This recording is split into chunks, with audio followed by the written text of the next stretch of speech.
L'appareil dentaire, c'était la seule preuve de son identité. Personne ne savait que cette nuit serait la dernière de Rania.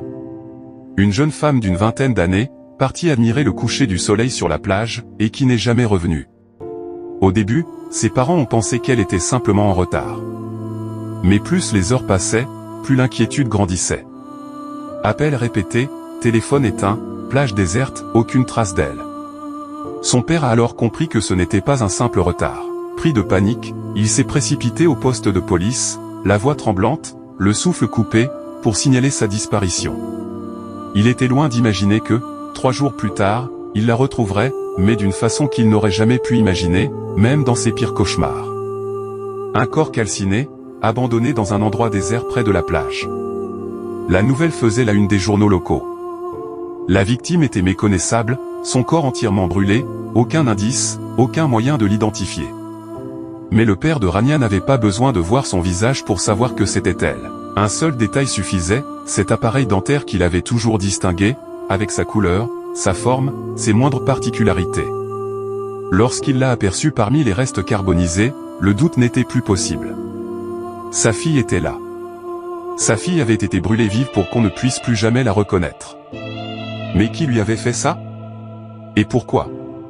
La police n'avait aucun indice, jusqu'à l'arrivée d'un homme ivre au commissariat. Arrêté pour avoir tenté de cambrioler une bijouterie, il divaguait, prononçait des phrases incohérentes, jusqu'à ce qu'il lâche une phrase qui figea les enquêteurs sur place. « J'étais avec mon pote, on volait la bijouterie, mais il a pété les plombs, il a pointé son arme sur moi.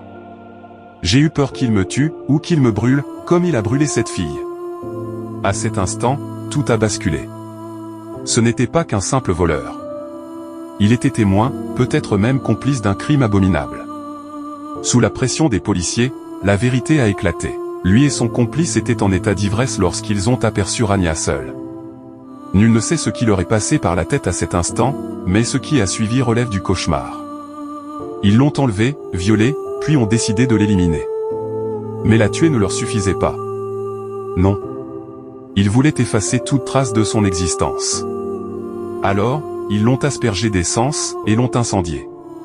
Mais même les flammes n'ont pas pu effacer la vérité. Il y avait un témoin silencieux, indestructible, son appareil dentaire. Ce détail insignifiant, auquel ils n'avaient pas prêté attention, a scellé leur destin.